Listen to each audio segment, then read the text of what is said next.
Yesterday. Tomorrow. Fantasy. It's more than a linear path. It's a hub of endless possibility, where a single choice can branch out into infinite realities, creating alternate attractions from the ones you know. I am the Visioneer.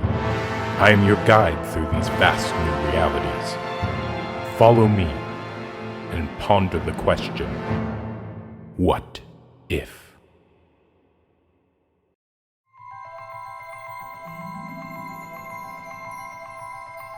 Disney's California Adventure, 2021. Avengers Campus opens, furthering Disney's quest in total theme park domination. Launching with Mission Breakout's opening in 2017, Avengers Campus promised to be the next step in theme park immersion and storytelling, allowing us common folk to join Earth's mightiest heroes and live out our own superhero fantasies. And finally opening after 4 long bugless years, the end product was... not great, Bob! There were a few highlights, like the eating Spider-Man Stuntronic, even with his cringy dialogue. Don't forget to tag me on your video! Hashtag Amazing Spider-Man! How do you do, fellow kids? What? But overall the land was deemed to be underwhelming, with many equating it to an elaborate meet and greet. Which is ironic for a park that barely included any characters when it first opened. Bring back the dancing fortune cookies, you cowards! Besides the characters, WebSlingers, a Spider-Man adventure, serves as the main draw for the land. It's a perfectly serviceable D ticket that, while harmless, does seem lacking. Outside of the fact that an excellent Spider-Man attraction has already existed in Florida for the past 22 years, WebSlingers seems more focused on showing off its technology and merchandising opportunities than breaking new ground in terms of storytelling. Flailing in front of 3D screens for 5 minutes can be a fine setup, but the chosen scenes, and especially the blank hallways in between, are rather lifeless and, well, pedestrian. The MCU is filled with fantastical locations, and yet Imagineering chose an abandoned auto plant as the primary setting for their big ride. And yes, I know the Avengers e-ticket is supposed to take guests to Wakanda, but that's a long ways off and easily subject to change. Additionally, part of WebSlinger's genericness is due to the ride's main character being rather interchangeable with the concept. Which brings us to our main topic. You see, I feel that Spider-Man was not the best hero to represent WebSlinger's technology. Don't get me wrong, I love Tom Holland's Spider-Man as much as the next guy, but you could easily replace him with Iron Man or any number of superheroes and it would barely affect the attraction's story. In fact, there is one hero I had in mind who was particularly shafted in Avengers Campus. Relegating the Sorcerer Supreme to a few party tricks might be the land's biggest offense. I mean, even Jimmy Kimmel made that joke for Pete's sake. Oh no, what is it? No vanquishing. Just pull a rabbit out of somewhere, do tricks. A rabbit? Yeah. Look, I think there's been a misunderstanding. I don't do tricks.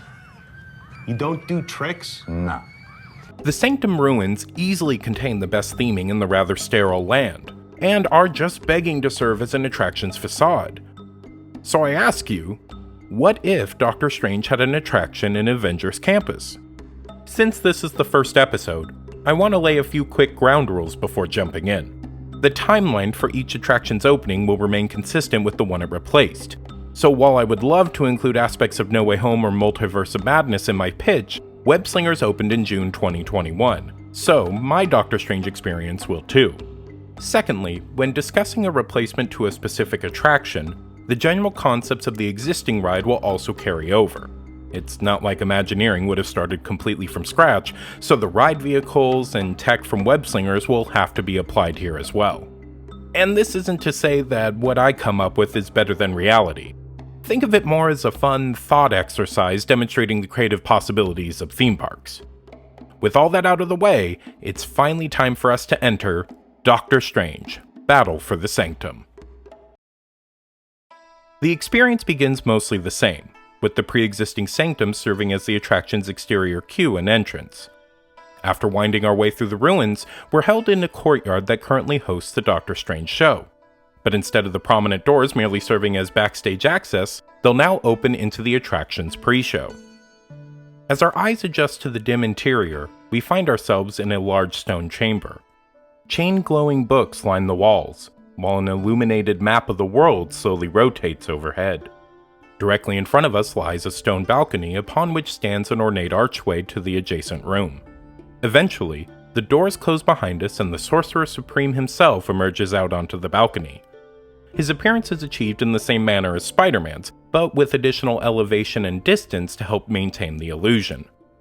Strange explains that he came to Avengers Campus in search of new recruits, and we apparently passed his vibe check. Strange plans to test our skills and will even give us our own sling rings to help harness our burgeoning magic. To ensure that we don't inadvertently damage the ruins, Strange will transport us into the mirror dimension for our test. We just have to make sure to keep those sling rings with us or we'll be trapped in there forever. Just as he finishes, a portal suddenly materializes behind him and outsteps a battered-looking Wong. Wong quickly explains that somehow Dormammu has returned, and has sent his minions, the Mindless Ones, to attack the Sanctum Sanctorum. Strange says our training will unfortunately have to wait and goes to leave, before stopping and suggesting that he could use our help in stopping Tall, Dark, and Ugly. Wong is of course naturally skeptical, but time is short and this attraction won't ride itself, so he concedes. With an effect that's reminiscent of the mirror portal from Enchanted Tales with Belle, he then manifests a large portal out of the seemingly solid wall directly underneath the balcony. And with one step, we find ourselves in the upper level of the New York Sanctum. The interior queue winds its way past glass cases of various mystical artifacts and items, leading up to the iconic window. We turn down a hallway, at the end of which lies the Rotunda of Gateways, an effect that already exists on the Disney Cruise Line. Finally, we end up in the library to collect our sling rings. Scrolls on the walls provide instructions for what basic hand gestures are used to conjure each spell. We're separated into groups of 4 to board our vehicles, which look largely the same as WebSlingers, but darker and more mystical.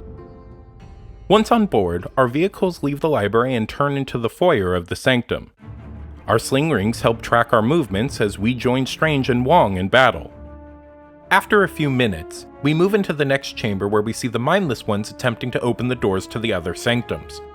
Despite our best efforts, the Mindless Ones manage to break open the doors to Kamar-Taj and start to flood inside. Wong says he'll stay behind to fight on this end, as Strange sends us through to cut them off. We land inside one of the inner courtyards of the ancient temple, with the scent of cherry blossoms and smoke filling the air. Our vehicles turn around to reveal that the battle has already begun, with many sorcerers attempting to control the relentless intruders. It's clear they are overwhelmed as the gateway to the Dark Dimension appears in the skies above us. In an act of desperation, Strange opens the mirror dimension to trap the Mindless Ones inside. Unfortunately, his sling ring is knocked off just as the dimension overtakes us, leading us into the final show scene. The mirror version of Kamar-Taj undulates all around us, showcasing the mind-bending imagery that has become a hallmark of the Doctor Strange series. Strange reminds us that without his sling ring, we're trapped in the mirror dimension forever. That is, unless we can collectively harness our powers and open a portal back to our reality.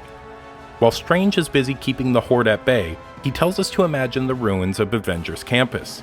We eventually manage to sync our movements and create a portal, which Strange finally pulls us through just as it closes behind us. Back where we first began our journey, Strange thanks us for saving reality and even admits that he is impressed with our potential. He says he'll be keeping an eye on us as he opens a portal back to a damaged Sanctum Sanctorum. Wong can be seen behind him dealing with the mess we left behind. Our vehicles then pull into the unload station and we soon wind our way out of the ruins and back into the safety of Avengers Campus. And there you have it, that was Doctor Strange Battle for the Sanctum. Of course, the open-ended nature of the attraction means that the various scenes inside can be easily replaced with different locales a la Star Tours. Potential updates could include Asgard, or even more recent additions like Ta Lo from Shang-Chi. A Marvel Zombies version could even take place exclusively during Oogie Boogie Bash to complement Monsters After Dark. Frankly, I would love to visit a reality where directors stop complaining about the MCU. So, what do you think of my pitch? Is it worthy of the Sorcerer Supreme, or is it best left in the Dark Dimension? Of course, this is all just based on one question, one choice, one path, out of infinite possibilities. I am the Visioneer, and join me next time as we continue our exploration into the theme park multiverse, and once again ask, what if?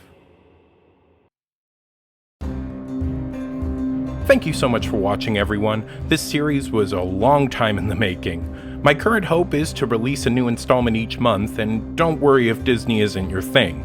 We will explore plenty of other theme parks as well. And this is all in addition to a new set of videos for our Patreon, meaning you can join these fine fellow Visioneers and watch for as little as $1 a month, including our Platinum Visioneer Garrett Gordon, and my assistants to the regional manager AJ Dana and Alyssa Clark. As always, thank you for your support and patience, and I will see you all a little later.